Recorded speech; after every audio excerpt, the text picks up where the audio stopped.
Welcome to the market money magnet guys. आज है इस वीडियो में हम बात करने वाले हैं कि शेयर मार्केट में बड़ा क्रैश आने वाला है और इसकी खतरे की घंटी डेफिनेटली बज चुकी है। और ये खतरे की घंटी हमें जो है नॉट ओनली इंटरनेशनल मार्केट और इंडियन मार्केट दोनों तरफ बच चुकी है और आने वाले समय में डेफिनेटली हमें मार्केट में एक बड़ा क्रैश या बैंक्रप्सी भी देखने को मिल सकती है। कैसे, हम ये भी देखेंगे। आप सोच रहे होंगे अभी तो मार्केट अच्छा खासा हमारा पीक पे रोज़ एक नया हाई बना रहा है, तो कहाँ से क्रैश आएगा। डेफिनेटली क्रैश आएगा और कैसे आएगा हम वो भी देखेंगे। सबसे पहले अगर हम बात करें तो आप विक्स इंटरनेशनल जानते ही होंगे। विक्स इंटरनेशनल 65 के अबोव जा चुका है और 65 के ऊपर जा चुका है। ऐसा हिस्ट्री में 2 बार हुआ था कि विक्स इंटरनेशनल जो है अपने पीक के ऊपर गया और 2 बार जो है यहाँ पे क्रैश आया। पहली बार की बात करें तो जब पेंडेमिक 2020 का था तब भी विक्स इंटरनेशनल उसके पहले बहुत अपने पीक पे था और पेंडेमिक के बाद मार्केट में अच्छी खासी पिटाई हमें देखने को मिली थी। अगर उसके पहले की एक और बात करें तो लेमैन ब्रदर क्राइसिस।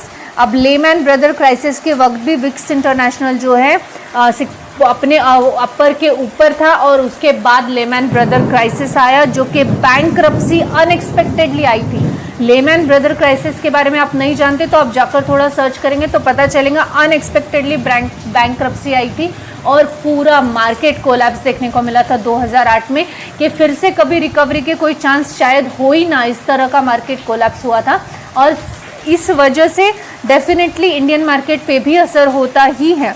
और अगर हम बात करें तो जुलाई से लेकर अब तक के ही अगर हम बात करें तो विक्स इंटरनेशनल ने 550% के रिटर्न्स ऑलरेडी बना चुका है। इसका मतलब मार्केट कहीं कोई बहुत बड़ा कोलैप्स या बैंक्रप्सी प्लान कर रहा है और अगर ऐसा कुछ इंटरनेशनल मार्केट में होता है तो डेफिनेटली इंडियन मार्केट पर भी उसका असर होगा और इंडियन मार्केट भी जो है कोलैप्स हो सकता है। अब ये तो रही इंटरनेशनल बात, लेकिन अब इंडियन मार्केट में क्या गड़बड़ चल रही है हम वो भी देखेंगे। अब इंडियन स्टॉक मार्केट जो है रोज़ हाई पे हाई बना रहा है। आपने ये देखा ही होगा कि इंडियन मार्केट रोज़ हाई पे हाई बना रहा है, पर अब ऐसे ही हाई बनाते बनाते जो लिस्टेड कंपनियों के प्रमोटर्स हैं उन्होंने 2024 के फर्स्ट हाफ यानी पहले 6 मंथ में ही अप्रॉक्सीमेट 62,000 करोड़ के शेयर्स बेचे हैं। अब ये 62,000 करोड़ के शेयर्स फर्स्ट 6 मंथ में बेचे गए हैं, तो आप समझ ही सकते हो कि सेकेंड हाफ तक इसका क्या हो सकता है या कितने शेयर्स और भी बेचे जा सकते हैं। अगर आपको याद होगा तो 2019 में जो बुल रन चला था, इस बुल रन में 9,944 करोड़ के शेयर्स बेचे गए थे और इस बार फर्स्ट 6 हाफ में ही अगर हम बात करें तो करीबन 6 टाइम ज़्यादा शेयर्स ऑलरेडी बेचे जा चुके हैं। आप सोचिए 62,000 शेयर्स बेचे जा चुके करोड़ में और 9,944 करोड़ 2019 के बुल रन में थे। तो अभी इस वक्त 2024 के फर्स्ट 6 हाफ में ये सब चीज़ क्या हो रही है ऐसे कि सडनली इतना बड़ा बुल रन चल रहा है और जो कंपनियां हैं लिस्टेड प्रमोटर्स अपने शेयर्स क्यों बेच रहे हैं, प्रॉफिट इतना क्यों जनरेट करने की कोशिश कर रहे हैं कि इतने बुल रन में फटाफट प्रॉफिट जनरेट होना चाहिए। अब ये सिर्फ 2019 का बुल रन ही नहीं, अगर आप देखेंगे तो भारती एयरटेल में, वेदांता में, इंडिगो में या ब्लैकस्टोन जैसी कंपनियों ने 5,000 से लेकर 6,000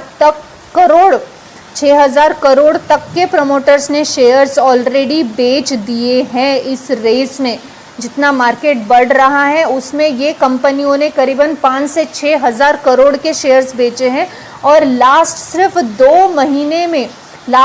2 मंथ्स में करीबन 33,000 करोड़ का प्रॉफिट सिर्फ शेयर्स बेच के ये कंपनियां कमा चुकी है। अब मुझे बताइए कि कंपनियां, अभी इसके पहले भी बुल रन आया था लेकिन फिर भी कंपनियों ने इतने शेयर्स नहीं बेचे, तो इस बार के बुल रन में ऐसा क्या खास है कि कंपनियां फटाफट इतने शेयर्स बेच रही है। और सिर्फ ये 4 कंपनियां नहीं, ऐसे लिस्ट ऑफ कंपनीज़ मैं आपको बता सकती हूँ जैसे इंड्यूस टावर की बात करें तो 15,300 करोड़ के शेयर्स उन्होंने लास्ट 6 मंथ्स में बेच दिए, 2 मंथ्स में आप कंसिडर कीजिए। इम्फोसिस की बात करें तो 6,680 करोड़, ZF की बात करें तो 2,194 करोड़ के, ग्लैंड फार्मा की बात करें तो 1,754 करोड़ के, इनॉक्स विंड की बात करें तो 904 करोड़, SBFC की बात करें तो 731 करोड़, अगर के फाइन टेक्नोलॉजीज़ की बात करें तो 713 करोड़ के शेयर्स बेचे हैं। इसके अलावा 448 crore and then 212 crore and 194 crore. तो कंटिन्यूसली हम देख सकते हैं कि यहाँ पे जो है शेयर्स को कंटिन्यूसली बेचा जा रहा है। अब यहाँ पे अगर 2019 के बुल रन से कंपेयर करें तो 6 टाइम्स ज़्यादा शेयर्स बेचे गए हैं। विक्स इंटरनेशनल भी अपने पीक पर 65 के ऊपर है, यानी उसके बाद जेन्युइनली जो है यहाँ पे क्रैश देखने को मिला है, बैंक्रप्सी देखने को मिला है। तो क्या हम ये कंसीडर करें कि आने वाले समय में भी बैंक्रप्सी या जो मार्केट है ये बहुत बड़ा कोलैप्स या क्रैश प्लान कर रहा है? अब अगर मार्केट इस तरह का कोलैप्स, क्रैश या बैंक्रप्सी प्लान कर रहा है तो ऐसे में हमारा स्टैंड क्या होना चाहिए? क्या हमें अब भी मार्केट में बने रहना है? पैंडेमिक में भी एक बड़ा क्रैश हमें देखने को मिला था, 2020 में भी हमने देखा। इवन दो लेमैन ब्रदर की बात करें तो 2008 में भी क्रैश था, लेकिन फिर भी मार्केट डेफिनेटली रिकवर किया है। और अभी भी अगर मार्केट जो है यहाँ पे क्रैश कर जाता है, जो क्योंकि पीक पे जब मार्केट होता है तो डेफिनेटली वहाँ से जो है गिरने के चांसेस या करेक्शन के चांसेस ज़्यादा बढ़ जाते हैं। तो यहाँ पे वो होगा भी अगर, तो आप लोगों को तब शॉर्ट की पोजीशन बनानी है, तब आपको मार्केट से एग्ज़िट करना है अगर आपने कोई ऐसे स्टॉक्स बाय कर रखे हैं जो कि फंडामेंटली स्ट्रॉन्ग नहीं है, एकदम पेनी स्टॉक्स है जो कि आपने बाय तो किए थे तुक्का लगाने के लिए, लेकिन फिर अब वो मार्केट में चले ना चले। क्रैश में सबसे पहले जो है पेनी और स्मॉल कैप की बहुत पिटाई होती है। मिड कैप अगर फंडामेंटली अच्छा है, फ्यूचर ओरिएंटेड बिजनेस है, तो डेफिनेटली वहाँ पे थोड़ा सिक्योरिटी और ब्लू चिप कंपनियों में थोड़ी सिक्योरिटी डेफिनेटली देखने को मिलती है। बट क्रैश के वक्त सभी स्टॉक की पिटाई होती है और सभी स्टॉक्स में हमें ये देखने को मिलता है कि जो है सभी स्टॉक पिट रहे हैं। तो अगर आपने फंडामेंटली स्ट्रॉन्ग स्टॉक्स बाय कर रखे हैं तो आप डेफिनेटली थोड़े बहुत सिक्योर हैं, लेकिन आपने एकदम ही बिना फंडामेंटल्स, बिना बिजनेस देखे स्टॉक को बाय किया है तो अभी आपके पास अच्छा समय है कि आप प्रॉफिट जनरेट कर लो। जैसे इतनी बड़ी बड़ी कंपनियों के प्रमोटर्स प्रॉफिट बना चुके हैं और जैसे कि विक्स इंटरनेशनल 65 के ऊपर जा चुका है, और जब भी ये अपने पीक के ऊपर चला जाता है तब भी बैंक्रप्सी या तो कोलैप्स जो है ये हमें मार्केट का व्यू देखने को मिला है अब तक के हिस्ट्री में।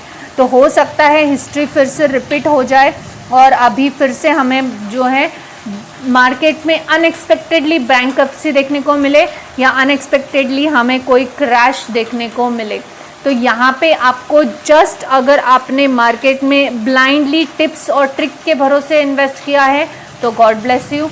अगर आपने मार्केट में पूरा फंडामेंटल एनालिसिस करके प्रॉपर इन्वेस्टमेंट किया है तो आपको डरने की ज़रूरत नहीं है। मार्केट जितना गिरेगा लॉन्ग टर्म वालों के लिए बाइंग अपॉर्चुनिटी बनेगी और मार्केट रिकवर डेफिनेटली करेगा और अभी करंट हाई से और एक स्टेप ऊपर हाई डेफिनेटली बनाएगा। आई होप गाइस आपको इन्फॉर्मेटिव लगी होगी। Thanks for watching.